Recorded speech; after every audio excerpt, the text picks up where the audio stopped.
Bună, Cosmin, ce faci? Bună, Vanessa. Relaxat. Am înțeles. Super, mă bucur. Mă bucur că ne auzim. Abia Da. aștept să povestim mai multe despre parcursul tău în academie și ce ai reușit să obții până acum. Dar, înainte de toate, hai să începem cu începutul. Vreau să dăm un pic timp înapoi, să ne gândim în momentul în care tu ai decis să lucrăm împreună și, de fapt, și în perioada de acum, din ce știu eu, cu ce te ocupi. Eu acum mă ocup cu IT-ul, sunt doar eu cu un băiat, avem o companie de IT Mhm. și facem mentenanță pentru vreo 20 de firme, tot ce înseamnă infrastructura IT. Ok. Calculatoare, rețelistică, la unele avem și servere de mail, deci facem și Mhm. asta pe partea de Linux. Și tot ce ține de IT, absolut tot. La o firmă am făcut și programe speciale pentru ei, pentru Mhm. logistică, așa cam, în general, cam peste tot, chiar și programare. Am înțeles. Super. Zi-mi un pic cam care erau, cunoștințele tale vis-a-vis de crearea de website-uri, că e domeniul IT, dar știu că voi nu erați fix pe partea de web development. Da. Zi-mi un pic de tine, cam ce știai să faci în momentul în care ai intrat în academie? Cu creare de site-uri am început pentru soția mea. Mhm. Ea avea nevoie pentru ce face ea, că e uh, psihoterapeut. Și am zis că îi creez eu site-ul ei pentru că avea foarte multe idei și ea și eu.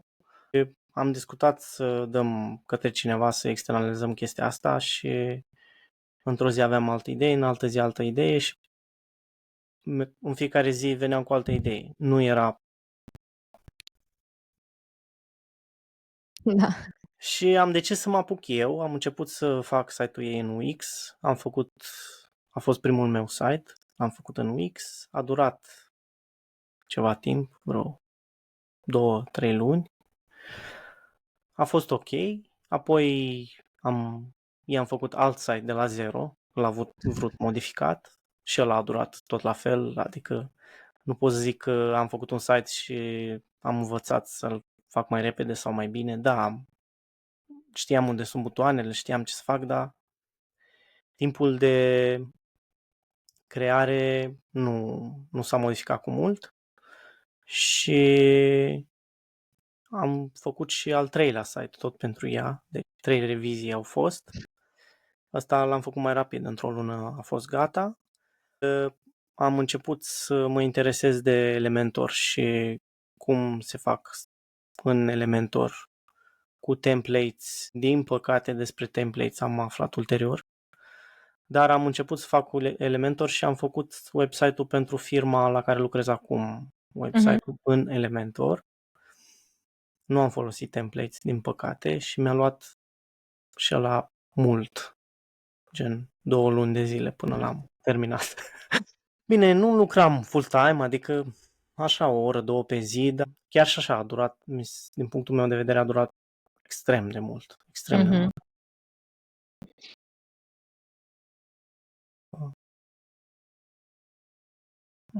Prezentarea ta cu cursul tău și am zis că este perfect pentru ce vreau eu. Inițial nu m-am gândit că mi-ar fi bun să mă ajute să îmi îmbunătățesc foarte mult timpul de execuție. M-am gândit mai mult la faptul că o să mă ajute eu aveam o problemă cu UX design, cu designul user interface. Mhm. Asta îmi lua mie foarte mult timp. Și inițial pentru asta am ales cursul. Prezentarea ta doar că să te aud, adică nu trebuia să mă convingi de nimic. Eu știam că îl vreau. Te-am lăsat să vorbești ca să te simți și tu mai bine și la final am zis da, vreau. Deci Înțeles. eu Erai hotărât. eram hotărât, nu trebuia să faci nimic. Aia vreau să întreb ce te-a motivat să vrei să colaborăm, dar văd că erai foarte motivat deja. Da, nu știam ce vreau, adică nu. Da, dar hai Am să punem văzut altfel. portofoliul tău. Da, aia am vrut să întreb. De ce m-ai ales pe mine să lucrăm împreună? Da. Asta e întrebarea poate mai bună. De ce te-am ales pe tine? Pentru că am căutat cursuri de website builder, multe. Și sunt multe, da. Dar m-am interesat de oamenii care țineau cursul. Nu prea m-au inspirat așa să zic că, wow, chiar îmi place. Dar când am văzut portofoliul tău, am intrat pe site-ul tău și când am văzut portofoliul tău, este exact pe stilul meu, exact cum îmi place mie. Toate site-urile arată bine, sunt foarte intuitiv de folosit, arată foarte bine. Și asta m-a atras foarte mult. Am zis că ok, am văzut primul site, mi-a plăcut. Am zis ok, hai, poate e o greșeală. M-am uitat și la al doilea. Și ăsta e similar. Și la al treilea, și la al patrulea, și așa mai departe. Toate sunt făcute foarte pe gustul meu. Și am zis ok, gata. Nici nu mai trebuie să mă convingă. Eu intru în ședință, o ascult și la sfârșit zic da, vreau. Am înțeles. Am înțeles, super. Mă bucur. N-am știut că a fost așa ușoară discuția noastră, de fapt. Dar mă bucur oricum că ai fost foarte hotărâtă, aia s-a văzut. Mai zi-mi un pic, tu nu aveai, de fapt, nu știai să faci site-urile astea de prezentare, chiar dacă îți luau mult, dar nu Da. știai să faci mai avansat de atâta. Nu știam să fac site-uri de exemplu, pentru e-commerce, cu vânzări de produse. Nici nu prea m-a interesat pentru că, având în vedere performanța mea de a crea un site de prezentare în 2 luni, nu știu ce să zic cu un site de plasare și vânzare produse. Da, am înțeles. Nu mi-am bătut capul cu asta. Mm. Acum că cursul tău oferă informația asta, este un mare bonus, că clienți sunt și site-urile astea complicate sunt și mai bine plătite. Deci este un mare bonus. Nu am înțeles, super. Vrem să te mai întreb puțin legat de cumva decizia ta de a vrea să înveți mai mult pe partea de site-uri și poate de job-ul pe care le aveai. Erau anumite minusuri, era ceva ce te nemulțumea sau simțeai că îți lipsește pe partea profesională cu job-ul pe care le aveai deja, ai decis că vrei să faci ceva mai mult pe lângă? Cea mai mare minus la jobul actual este că nu pot lucra 100% de acasă. Trebuie să merg fiindcă avem firme în contract, trebuie să merg pe la ei. Mai sunt probleme, rar se mai întâmplă să fie probleme on-site și trebuie să mă duc on-site, să mă duc acolo să văd ce e. Și chestia asta cumva mi-a plăcut la început, dar acum că am și un copil, aș prefera să lucrez numai de acasă. Iar o altă chestie, fiind în IT, fix în domeniul în care sunt eu, nu prea sună telefonul, adică am făcut toate sistemele le-am făcut foarte bine și foarte fiabile, dar eu nu pot să zic că am concedii sau vacanță, adică m-a sunat cineva odată duminică la ora 8 seara, că nu mai merge serverul. Și a trebuit să mă duc on-site să-l rezolv. Trebuia să fiu aici și disponibil. Și chestia asta m-a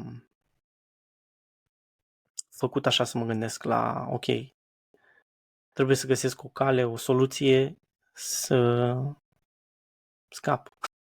Da, am înțeles. Și da, chestia asta cu site-ul, construcția de site-uri mă atrage pentru că am și făcut, știam cumva despre ce e vorba și am zis hai să-i dau o șansă. Am înțeles. Tu aveai ceva, să zic, temeri când ai început și ai intrat în academie legat de dacă, nu știu, să reușești sau dacă vreo temere de genul ăsta, vreun obstacol sau erai sigur că it's gonna be ok?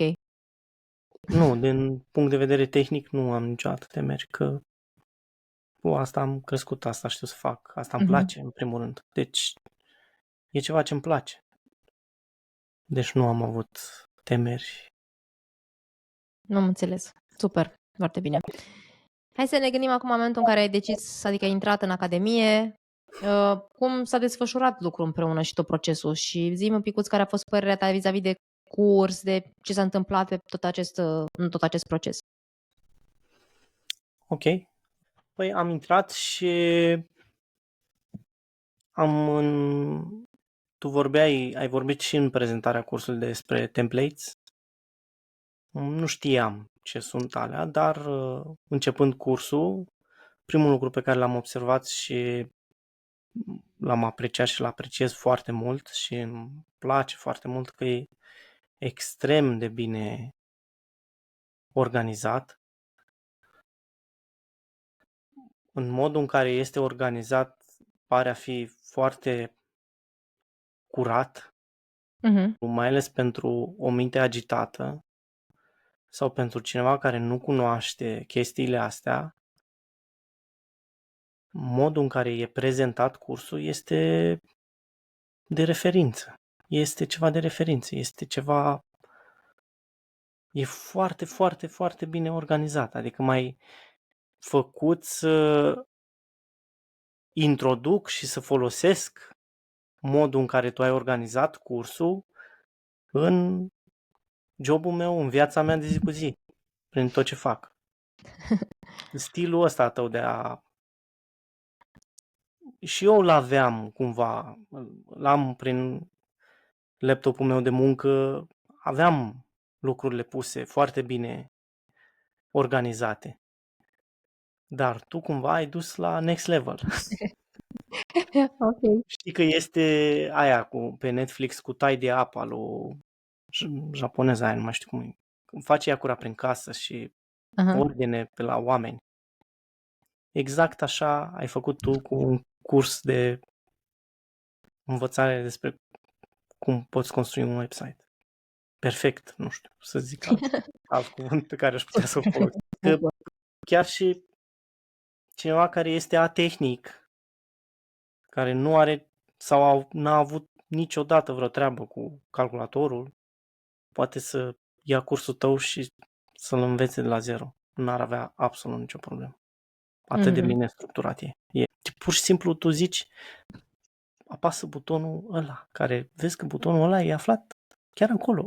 Nu trebuie nimic. Am înțeles.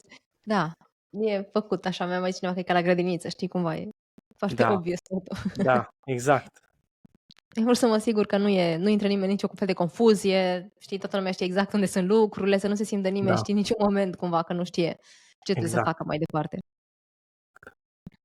Zi-mi puțin și cum ți s-a părut când ai început să parcurgi din curs, mai ales în momentul în care ai început să descoperi poate informații mai noi. Cât de simple ți s-au părut? Cum a fost să parcurgi cursul în sine, având în vedere că ai și jobul și familia? Mi-a plăcut să merg prin filmulețele pe care le-ai înregistrat. Au introdus foarte ușor în transă și puteam să urmăresc foarte ușor ce zici. Mi-am pus pe alt monitor și pe un monitor lucram, adică am putut să lucrez în timp real. Tu în timp ce vorbeai, eu lucram. Și am intrat foarte ușor în flow. Mi-a venit foarte ușor să fac și să urmăresc toți pașii. Nu a trebuit cursul e scurt din punctul meu de vedere, adică dacă ești un om care are răbdare și poți sta în fața calculatorului, dacă ești învățat, eu sunt învățat, poți să faci cursul în 2 zile. Eu, pentru că n-am avut timp cu jobul, am fost ocupat și cu fetița, am avut cumva timp limitat.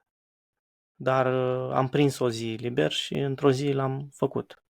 Care parte de curs zici tu acum? Din care partea cu de prezentare, cred că doar. Vorbesc de website-ul de prezentare Lunaris, da. Da, deci Fără doar partea primul. de blog și fără partea de e-commerce. Da, plus că mai e și partea de business pe care noi am făcut-o live în întâlniri, de fapt, dar, în mod normal, ea trebuie parcursă de ceilalți, știi, gen tot așa. Da. Deci mai sunt și ele. Zi-mi cum ți s-au părut și întâlnirile pe care noi le-am avut. Pe care le avem, de fapt, încă, săptămânal. mi-au deschis cumva ochii, ai punctat niște chestii foarte importante, mai ales pentru oamenii care sunt la început, nu au avut firmă în viața lor, nu au avut experiență cu asta și își doresc să înceapă. Din nou, e ca un tutorial pentru copii mici. Foarte bine structurat. Pui și avantajele și dezavantajele, vorbești despre ele. Mi-a plăcut. Nu au fost momente când să zic că m-au plictisit sau nu. Am intrat în meeting, s-a terminat meeting-ul și mă gândeam când a trecut timpul. Ceea ce este foarte bine. Am înțeles, super. Aș vrea să mai știu puțin să-mi povestești de proiectele tale pe care le-ai încheiat, fiindcă tu ai încheiat un proiect măricel, să zic, adică destul de decent de măricel, chiar în prima lună, dacă nu greșesc. Și mi-ai reușit să faci și niște bonus pe lângă cu câteva proiecte de la mine, cred, sau nu mai știu asta, aș vrea să-mi povestești puțin cam ce ai generat până acum, cum am mers pe partea cu proiectele și cu clienții. Da. Cred că s-au aliniat astrele. Eu am vorbit cu un prieten din Spania acum un an de zile să-i fac website, dar eu pe atunci nu știam de cursul tău, pe atunci nu știam să fac website-uri, i-am zis ok, da, vedem, bine. Nu a rămas nimic bătut în cui. Am început cursul tău și peste o săptămână el m-a sunat. A simțit, stai că ăsta e pregătit, gata, îl sun. Alo, salut, hai, îmi faci site-ul? I-am zis că da, ți-l fac. De data asta, da. Și m-am întâlnit cu el, i-am pus toate întrebările, pentru că cursul tău e atât de bine structurat încât spui și ce întrebări să punem clienților. I-am pus toate întrebările, am analizat cerințele lui împreună cu tine, că pe atunci nu știam exact cât să cer, nu știam valoarea muncii. Împreună cu tine am ajuns la concluzia că prețul pentru acel website ar fi de 1000 de euro și atât i-am cerut, 1000 de euro. El mi-a plătit deja avansul de 500 de euro. Am început să fac site-ul lui, acum este în construcție și urmează să-mi dea restul de bani după ce termin. Între timp, pentru că el nu a fost rapid cu livrarea de date, adică clientul trebuie să dea poze și scris, text pentru website și el nu mi-a dat asta, deși m-a rugat de el. Dar am avut răbdare și bineînțeles că am profitat de ocazie să fac un website pentru tine, un client al tău. Tu mi-ai dat site-ul, un site de prezentare pentru care am primit de la tine 400 de euro. Acel website l-am făcut într-o săptămână de muncă, deși săptămâna aia s-a întins pe mai mult timp pentru că au fost multe cereri. Modificarea, dar adunat așa cam într-o săptămână. Și asta ca să înțelegi diferența, înainte îmi lua 2 luni și acum mi-a luat o săptămână. Da, am înțeles. Să te mai întreb dacă se datorează cursului sau... Se datorează complet 100% datorită cursului. Am înțeles. Bun, super.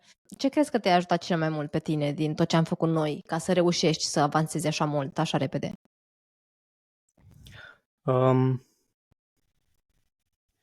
Cred că tu ca suport. Eu tot timpul și când mă uitam la filmulețele tale de prezentare și asta, am simțit tot timpul că parcă ești lângă mine și îmi spui ce să fac. Deci e atât de ușor că e ca și cum ai fi lângă mine și îmi spui ce să fac. Nu are cum să fie greu, nu ai cum să greșești. Dacă ești lângă mine, nu se întâmplă nimic. Și pe lângă asta au fost momente când am dat de erori în website-uri, am dat de greutăți, ca să zic așa, dar nu au fost mare lucru. Și ți-am scris pe WhatsApp și ai răspuns în maxim 10 minute, dacă nu chiar atunci. Deci suportul din partea ta mi se pare extraordinar. Mhm. Și asta este iar o chestie pe care o apreciez foarte mult. Super. Și e ceva care a venit cu cursul ăsta, dar e ceva care nu mă așteptam. E ca un fel de bonus. Mare bonus. Încă un bonus. Da. Super. Tu mai ai oricum de parcurs, cred că, din curs. Mai ai de Mai am învățat. de parcurs, da. Și site-ul ăsta pe Acum, site-ul la care lucrez acum pentru prietenul meu din Spania, va trebui să construiesc pentru el și niște pagini dinamice Mhm. și există partea asta în curs pe care încă nu am atins-o și o să o ating în momentul în care trebuie să fac pentru el și o să fac direct pentru el paginile dinamice. Simți că au fost anumite lucruri care s-au schimbat, poate în viața ta personală sau profesională, ca urmare a programului pe care l-ai parcurs deja cu mine? Din punct de vedere profesional sunt mai liniștit. Chestia asta mi-a dăruit așa ca o plasă de siguranță pe care mă pot baza oricând. Mâine pot să îmi dau demisia liniștit, fără nicio grijă și să știu că pot să fac asta fără nicio problemă. Mhm. Deci asta s-a schimbat din punct de vedere profesional. Iar în viața mea totul e ok. Nu știu să zic dacă e ceva schimbat deocamdată. Mai puțin timp? Timpul, când ai copil mic, nu mai știi ce el. Am înțeles. Bun. Bine, Cosmin, aș vrea să te mai întreb, așa pe final, dacă ar fi cineva care ar fi interesat să încerce să facă partea asta, da? Să intre într-un program de genul ăsta cu mine, să învețe să facă site-uri, să-și pornească propria afacere. Ce sfaturi ai avea pentru el sau pentru ea?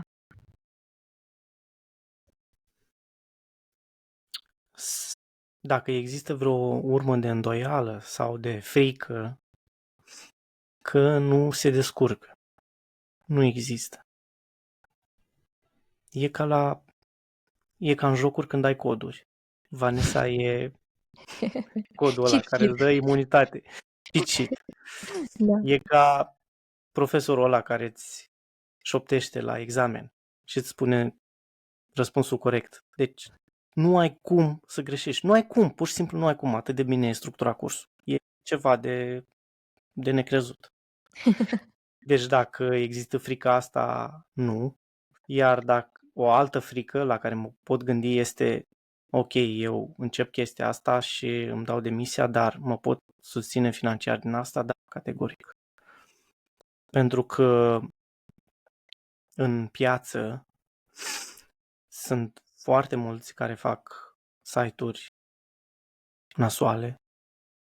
Foarte ușor doar să intri pe Nesave Academy și să vezi acolo la portofoliu, să vezi ce site-uri a făcut Vanessa și din cursul ei înveți să faci site-uri ca alea. Ori când vezi un site de ăla, e altceva.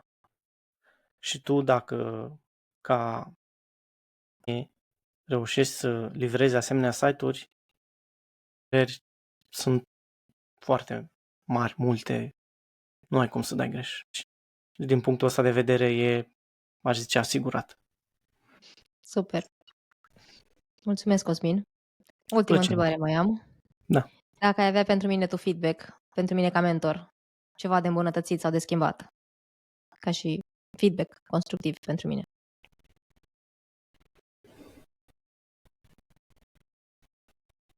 Nu, nu îmi trece nimic prin minte acum. Ar trebui să mă gândesc. Am înțeles. Mult și intens. Am înțeles. Bine, dacă ți vine ceva în minte, îmi scrie dacă te gândești. Bine, Cosmin, îți mulțumesc mult pentru timpul plăcere. acordat și pentru aprecieri. Cu Mă plăcere. bucur că lucrurile merg bine și încă în continuare tot mai bine de acum înainte, fiindcă Așa. suntem încă într-o creștere. Te o seară frumoasă și ne auzim în Mulțumesc. continuare. Mulțumesc la fel. Seară bună. Mersi.